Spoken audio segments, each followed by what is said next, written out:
बहुत समय पहले की बात है। एक राजा की एक अत्यंत सुंदर पुत्री थी जिसका नाम मलिका था। मलिका इतनी सुंदर थी कि उसके रूप की चर्चा दूर दूर तक फैली हुई थी। लोग उसकी सुंदरता की मिसाल देते थे और यह सुनकर मलिका का घमंड दिन प्रतिदिन बढ़ता जा रहा था। एक दिन मलिका ने सोचा, मेरी सुंदरता से बढ़कर इस संसार में कुछ नहीं है। मुझसे सुंदर कोई नहीं है और ना कभी होगा। यह सोचकर उसने मन में अहंकार पाल लिया। राजा को उसकी घमंड की बात पता चली तो उसे चिंता हुई। उन्होंने सोचा कि अगर मलिका का यह घमंड बढ़ता गया तो वह जीवन में बहुत कुछ खो देगी। राजा ने सोचा कि उसे किसी ऐसे व्यक्ति से मिलवाया जाए जो उसकी सुंदरता को चुनौती दे सके। एक दिन महात्मा बुद्ध वहां से गुजर रहे थे। राजा ने बुद्ध को अपने महल में आमंत्रित किया और मलिका को उनके सामने प्रस्तुत किया। मलिका ने महात्मा बुद्ध को देखा और मन ही मन सोचने लगी कि यह सन्यासी तो बहुत साधारण और साधना में डूबे हुए लगते हैं। उसने सोचा कि इनका मुझसे क्या मुकाबला। महात्मा बुद्ध ने उसकी आंखों में झांका और मुस्कुराते हुए कहा, बेटी, सुंदरता स्थायी नहीं होती। यह केवल बाहरी आवरण है। असली सुंदरता तो विनम्रता और प्रेम में होती है। बाहरी सुंदरता तो एक दिन समाप्त हो जाएगी, लेकिन यदि अंदर की सुंदरता विकसित की जाए तो वह हमेशा बनी रहेगी। मलिका को महात्मा बुद्ध के शब्द सुनकर अपने घमंड का आभास हुआ। उसने महसूस किया कि उसकी सुंदरता पर किया गया घमंड उसे कहीं ना कहीं खाली और अधूरा बना रहा था। उस दिन के बाद मलिका ने अपने घमंड को त्याग दिया और विनम्रता से जीवन जीने का संकल्प लिया। मलिका ने महात्मा बुद्ध की बातों को गहराई से महसूस किया और अपने घमंड को त्यागने का निश्चय किया। उसने महसूस किया कि बाहरी सुंदरता क्षणिक है, लेकिन सच्ची सुंदरता तो वह है जो दूसरों के दिलों में बस जाए। अब वह विनम्रता और दयालुता के साथ लोगों से व्यवहार करने लगी और सबकी सहायता करने का प्रयास करने लगी। धीरे धीरे मलिका की यह परिवर्तनशीलता पूरे राज्य में फैल गई। जो लोग पहले उसकी सुंदरता की चर्चा करते थे, अब वे उसकी दयालुता और नम्रता की प्रशंसा करने लगे। मलिका को इस बदलाव से अपार संतोष और खुशी महसूस हुई। एक दिन राजा ने मलिका को बुलाया और उससे कहा, पुत्री, मुझे तुम पर गर्व है। तुमने सच्चे अर्थों में सुंदरता को समझा और अपने जीवन में उतारा। मलिका ने विनम्रता से सिर झुकाया और उत्तर दिया, पिता, यह सब महात्मा बुद्ध की कृपा से ही संभव हुआ है। उन्होंने मुझे असली सुंदरता का महत्व समझाया। महात्मा बुद्ध ने भी जब मलिका के इस बदलाव के बारे में सुना तो उन्हें प्रसन्नता हुई। उन्होंने सोचा कि यदि हर व्यक्ति इस तरह का परिवर्तन कर सके तो संसार में सच्चे सुख और शांति का वातावरण बन सकेगा। मलिका का यह जीवन परिवर्तन आने वाली पीढ़ियों के लिए एक मिसाल बन गया और लोग उसकी कहानी सुनकर यह सीखने लगे कि असली सुंदरता बाहरी नहीं बल्कि हमारे आचरण, विचार और मलिका अब महल में ही नहीं, पूरे राज्य में एक प्रेरणा बन चुकी थी। उसकी सरलता और सेवा भाव देखकर लोग उसकी सच्चे मन से प्रशंसा करते। वह गरीबों और जरूरतमंदों की मदद करती, रोगियों की देखभाल करती और हर किसी के साथ प्रेमपूर्ण व्यवहार करती। लोग उसके पास अपने दुख सुख बांटने आने लगे और उसे अपने जीवन की समस्याओं में मार्गदर्शन पाने के लिए खोजने लगे। मलिका की इस नई पहचान ने उसे पहले से अधिक लोकप्रिय बना दिया। उसका जीवन अब केवल उसकी सुंदरता पर निर्भर नहीं था, बल्कि वह अपने परोपकारी कार्यों और अपने नेक स्वभाव से पहचानी जाने लगी। राज्य के वृद्ध और विद्वान भी उसकी प्रशंसा करते हुए कहते, मलिका अब वास्तव में रानी बनने के योग्य है, क्योंकि उसमें सच्चे नेतृत्व की भावना आ चुकी है। एक दिन महात्मा बुद्ध फिर से उस राज्य से गुजर रहे थे। राजा ने उन्हें पुनः महल में आमंत्रित किया और कहा, महात्मा, आपकी शिक्षा ने मेरी पुत्री को बदल दिया। आज वह जिस तरह से जीवन जी रही है वह आपके मार्गदर्शन का ही परिणाम है।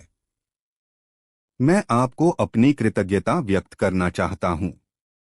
महात्मा बुद्ध ने मुस्कुराते हुए मलिका को देखा और कहा, बेटी, तुमने सच्चे अर्थों में सुंदरता को समझा है। तुम्हारे कार्यों में अब अहंकार नहीं, बल्कि प्रेम और सेवा का भाव झलकता है। यही असली सुंदरता है, जो कभी नष्ट नहीं होती और सदैव दूसरों के दिलों में बसी रहती है। मलिका ने विनम्रता से बुद्ध के चरणों में सिर झुका दिया और कहा, महात्मा, आपने मुझे जो सिखाया वही मेरी सच्ची संपत्ति है। अब मैं यह समझ चुकी हूँ कि जीवन का वास्तविक सुख दूसरों के लिए जीने में है, न कि केवल अपनी सुंदरता पर अभिमान करने में।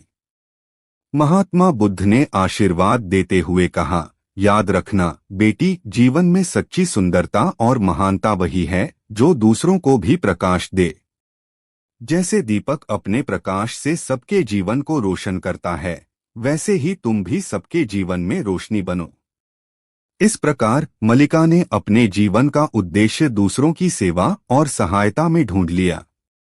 उसके इस नए रूप और विचारधारा ने पूरे राज्य में प्रेम और शांति का वातावरण बना दिया।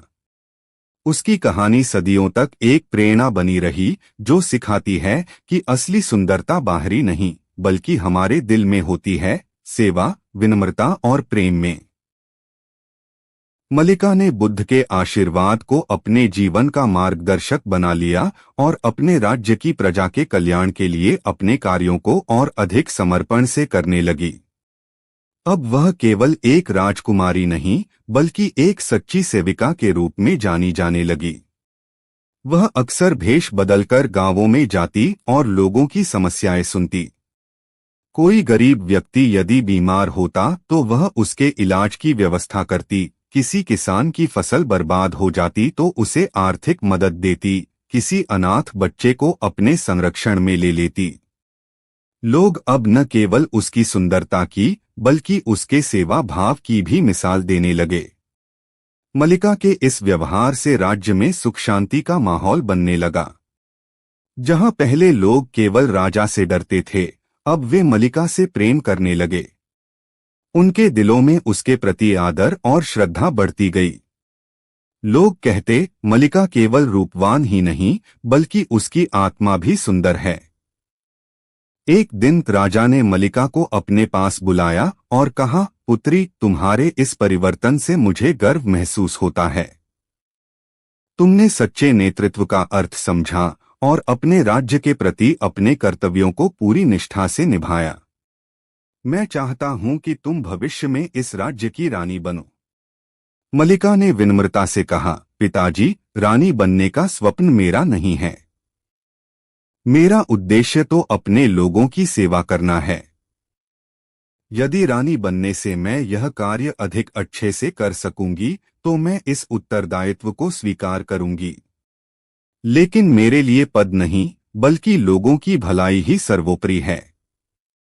राजा को उसकी यह बात सुनकर प्रसन्नता हुई और उन्होंने उसे राज्य की कई जिम्मेदारियां सौंप दीं। मलिका ने उन जिम्मेदारियों को भी ईमानदारी से निभाया और राज्य का विकास होने लगा। उसने शिक्षा, स्वास्थ्य और कृषि के क्षेत्र में कई सुधार किए, जिससे राज्य की प्रजा खुशहाल होने लगी। इस प्रकार मलिका का जीवन सच्चे अर्थों में सफल और सार्थक हो गया। उसका अहंकार एक नई विनम्रता और सेवा भाव में बदल गया, जिसने न केवल उसे बल्कि पूरे राज्य को एक नई दिशा दी। उसकी कहानी इतिहास में एक प्रेरणा स्रोत बन गई, जो यह सिखाती है कि सच्ची सुंदरता और महानता उसी में होती है जो दूसरों के जीवन में उजाला लाए। मलिका का नाम अब केवल एक राजकुमारी के रूप में नहीं, बल्कि एक महान रानी के रूप में लिया जाने लगा। उसकी कहानी आज भी लोगों को यह शिक्षा देती है कि असली सुंदरता हमारे चरित्र, सेवा भाव और प्रेम में होती है, जो सदैव अमर रहती है। समय बीतता गया और मलिका की प्रसिद्धि दूर दूर तक फैलने लगी। उसके न्यायप्रियता, दयालुता और सेवा भावना के किस्से आसपास के राज्यों में भी पहुंच गए। उसकी लोकप्रियता से अन्य राज्यों के शासक भी प्रभावित हुए और उससे सीखने का प्रयास करने लगे। मलिका का राज्य अब आदर्श बन गया था, जहां लोग खुशी और शांति से जीवन बिता रहे थे। मलिका के नेतृत्व में राज्य में कई नए बदलाव आए।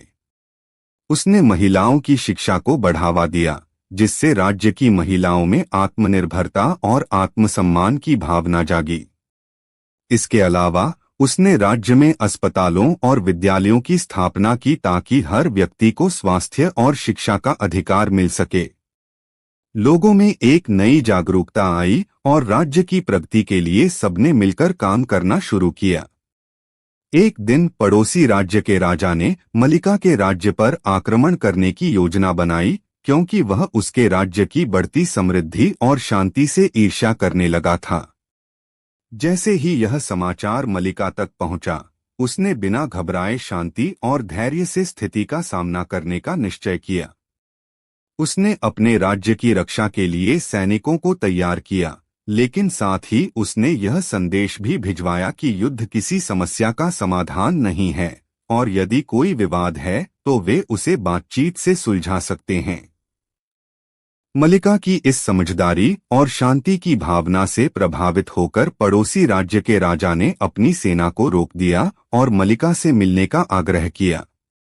मलिका ने राजा का स्वागत किया और उसे समझाया कि एक सच्चे शासक का कर्तव्य केवल अपने राज्य की रक्षा करना ही नहीं, बल्कि शांति और न्याय को बनाए रखना भी है। उसके शब्दों ने उस राजा के मन को बदल दिया और वह अपनी ईर्ष्या और युद्ध की इच्छा को त्याग कर मलिका का मित्र बन गया। इस प्रकार मलिका ने न केवल अपने राज्य को युद्ध से बचाया, बल्कि अपने धैर्य, शांति और सहृदयता से एक नए मित्रता का रिश्ता भी स्थापित किया। यह घटना राज्य के इतिहास में एक और महान अध्याय बन गई, जो लोगों को यह सिखाती रही कि सच्ची शक्ति हिंसा में नहीं, बल्कि शांति और सद्भावना में है। मलिका ने अपने जीवन के अंतिम दिनों तक अपने राज्य के लोगों की सेवा की और सदा न्याय, प्रेम और करुणा के मार्ग पर चलने का संदेश दिया। उसकी मृत्यु के बाद उसके नाम पर एक मंदिर बनाया गया, जहां लोग उसकी शिक्षाओं को मानने और उसके आदर्शों को याद करने आते।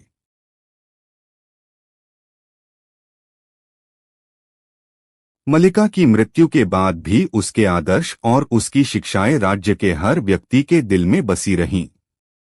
उसके शासनकाल के दौरान स्थापित किए गए विद्यालय, अस्पताल और अन्य संस्थान उसकी याद में मलिका संस्थान कहलाने लगे, जहां लोग उसकी दी हुई शिक्षाओं को पढ़ते और उन्हें अपने जीवन में अपनाते।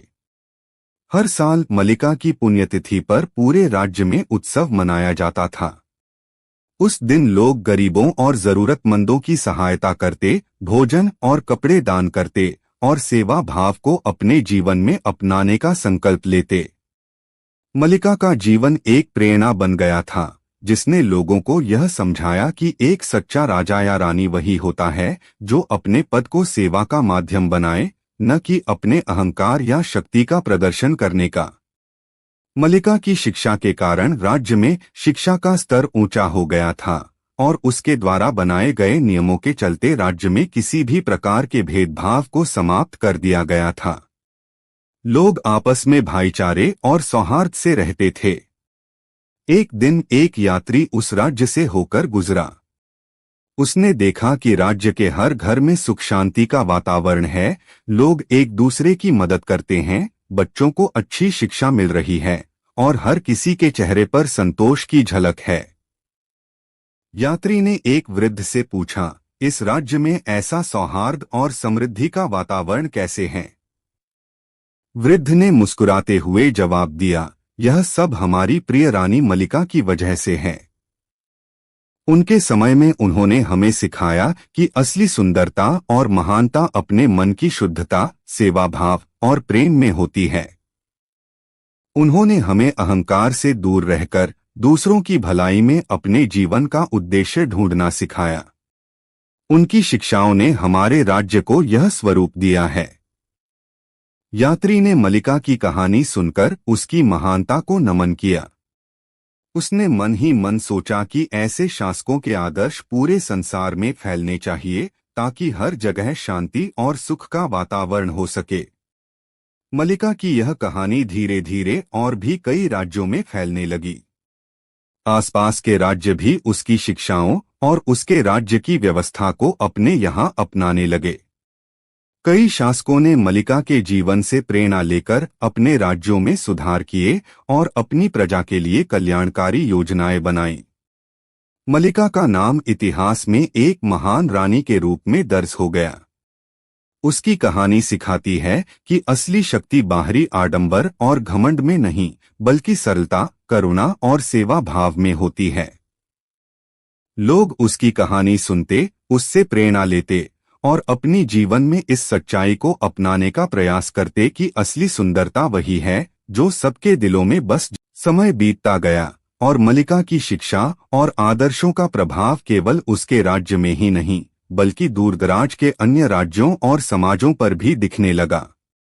उसकी कहानी पीढ़ी दर पीढ़ी बच्चों को सुनाई जाने लगी ताकि वे भी सेवा, प्रेम और विनम्रता के महत्व को समझ सकें। कई राज्यों ने उसकी शिक्षाओं को अपने शासन में लागू किया और धीरे धीरे इन मूल्यों का प्रसार पूरे क्षेत्र में हुआ। मलिका की स्मृति में उसके राज्य में एक भव्य पुस्तकालय भी बनाया गया, जहां उसके जीवन, शिक्षाओं और आदर्शों पर आधारित किताबें रखी गईं। यह पुस्तकालय केवल एक इमारत नहीं, बल्कि एक तीर्थस्थल बन गया, जहां लोग ज्ञान प्राप्त करने और मलिका के आदर्शों से प्रेरणा लेने के लिए दूर दूर से आने लगे। विद्वान, कवि और संत उसकी शिक्षाओं पर शोध करने लगे और उन्होंने मलिका की महानता और उसके गुणों का वर्णन करते हुए ग्रंथ लिखे, जिनमें उसकी विनम्रता, सहृदयता और नेतृत्व के सिद्धांतों की प्रशंसा की गई।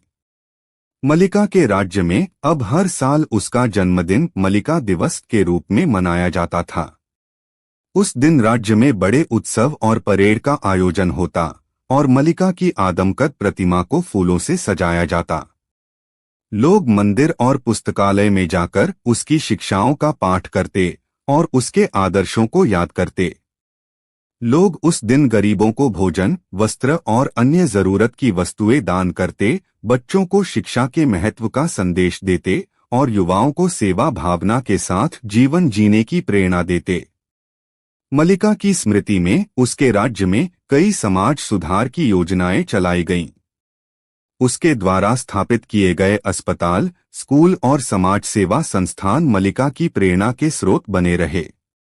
इन संस्थानों में काम करने वाले लोग खुद को मलिका के आदर्शों का अनुयायी मानते थे और सेवा भाव से समाज के लिए कार्य करते थे। मलिका की कहानी ने न केवल आम लोगों, बल्कि राजघरानों के शासकों और रानियों को भी प्रभावित किया। उसकी शिक्षाओं के कारण राज्य में कई बदलाव आए, जैसे कि बच्चों की शिक्षा पर अधिक जोर दिया गया, महिलाओं के अधिकारों को महत्व मिला और कमजोर वर्ग के लोगों की सहायता के लिए अनेक योजनाएं बनाई गईं। एक दिन एक साधु उस राज्य में आया और उसने पुस्तकालय में मलिका के जीवन के बारे में पढ़ा। उसने अपने शिष्यों को कहा, मलिका जैसी आत्माओं का जन्म दुर्लभ होता है। उसकी कहानी हमें यह सिखाती है कि बाहरी आडंबर से कहीं अधिक महत्वपूर्ण है हमारे विचारों की पवित्रता, हमारे कर्मों की सच्चाई और हमारे हृदय की करुणा। उसने अपनी सुंदरता का नहीं, बल्कि अपने सेवाभाव का संसार में प्रकाश फैलाया। ऐसे लोग सच्चे अर्थों में अमर होते हैं। धीरे धीरे मलिका की कहानी और आदर्शों ने पूरे क्षेत्र में एक आंदोलन का रूप ले लिया। लोग उसकी शिक्षाओं को अपनाकर समाज में बदलाव लाने लगे। उसका राज्य एक आदर्श राज्य के रूप में जाना जाने लगा, जिसे मलिका राज्य का नाम दिया गया, और यह राज्य सच्चे अर्थों में शांति और सेवा का प्रतीक बन गया। इस प्रकार मलिका का जीवन और उसकी शिक्षाएं केवल एक कहानी भर नहीं रही, बल्कि एक महान प्रेरणा बन गईं, जो सदियों से लोगों के दिलों में जगमगा रही हैं। उसकी महानता, उसकी विनम्रता और उसके आदर्शों का प्रकाश समय के साथ और भी तेज होता गया, जो आने वाली पीढ़ियों को प्रेम, शांति और सेवा के मार्ग पर चलने की प्रेरणा देता रहा। मलिका अमर हो गई अपने विचारों में, अपने आदर्शों में और उस प्यार में जो उसने अपने लोगों के लिए महसूस किया था। उसकी कहानी हर दिल में एक दीप की तरह जलती रही और उसके राज्य में एक कहावत चल पड़ी, जो सच्ची सुंदरता की तलाश में है वह मलिका के आदर्शों को अपनाए। यही उसकी सच्ची विरासत थी जो उसके लोगों के दिलों में हमेशा के लिए बसी रही। मलिका के राज्य में उसकी शिक्षाओं का ऐसा प्रभाव था कि हर व्यक्ति उसका अनुयायी बनना चाहता था। हर परिवार में बच्चों को बचपन से ही मलिका के आदर्शों के बारे में सिखाया जाता और उन्हें सेवा, दया और विनम्रता का महत्व समझाया जाता। धीरे धीरे मलिका की शिक्षाओं ने समाज की बुनियाद को इतना मजबूत बना दिया कि यह राज्य अपने आप में एक मिसाल बन गया। समाज के सभी वर्गों में भाईचारे का ऐसा वातावरण बन गया था कि लोग जाति, धर्म या किसी भी प्रकार के भेदभाव को भूलकर एक दूसरे के साथ सम्मान और प्रेम से पेश आने लगे। राज्य के शासकों ने भी मलिका की नीति अपनाते हुए अपने शासन में निष्पक्षता और करुणा का मार्ग अपनाया। मलिका द्वारा बनाए गए संस्थान और पुस्तकालय में युवाओं के लिए नियमित रूप से सभा और संगोष्ठियों का आयोजन होता, जहां विद्वान और संत मलिका के जीवन और उसकी शिक्षाओं पर प्रवचन देते। ये सभा केवल ज्ञान का आदान प्रदान ही नहीं, बल्कि नई पीढ़ी के भीतर सेवा, ईमानदारी और शांति का बीज बोने का काम करती थीं। राज्य के युवा अब न केवल शिक्षित हो रहे थे, बल्कि मलिका के आदर्शों पर चलने के लिए प्रेरित भी हो रहे थे। मलिका की शिक्षाओं को लेकर कई देशों में विचारधारा के आदान प्रदान का सिलसिला भी शुरू हुआ। दूसरे राज्यों और देशों से भी विद्वान और शासक मलिका के राज्य में आकर उसकी शिक्षा प्रणाली, समाज सुधार के प्रयास और जन कल्याण योजनाओं का अध्ययन करते। उन्होंने महसूस किया कि एक सच्चे नेता का कर्तव्य अपने लोगों की सेवा और उनका कल्याण है, और यही विचार वे अपने राज्य में भी अपनाने का प्रयास करते। मलिका के राज्य की इस सफलता ने इतिहास में एक नई क्रांति को जन्म दिया। उसके राज्य को धर्म और सेवा का राज्य कहा जाने लगा। लोग यहाँ आते, इस राज्य की संस्कृति को देखते और मलिका के नाम से प्रेरणा पाते। धीरे धीरे मलिका की शिक्षाएं केवल उसके राज्य तक सीमित नहीं रहीं, बल्कि संपूर्ण भूमि पर एक संदेश बनकर फैल गईं। समय बीतता गया, परंतु मलिका की शिक्षाएं और उसका आदर्श मार्ग अनगिनत दिलों में जीवित रहा। हर बार जब राज्य में कोई उत्सव मनाया जाता, लोग उसकी मूर्ति के सामने दीप जलाकर उसकी याद में प्रार्थना करते। उसकी शिक्षा पर आधारित कविताएं, गीत और कथाएं लिखी गईं, जो पीढ़ी दर पीढ़ी लोगों को सही राह दिखाती रहीं।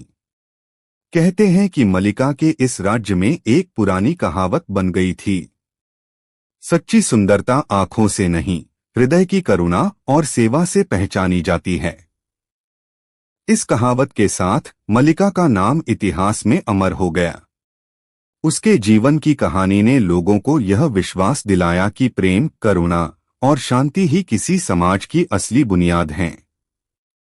उसकी स्मृति और शिक्षाओं का यह आलोक अनगिनत दिलों में हमेशा के लिए प्रकाशित रहा, और मलिका का राज्य एक आदर्श बनकर सभी के दिलों में बस गया, सदियों तक और शायद अनंत काल तक।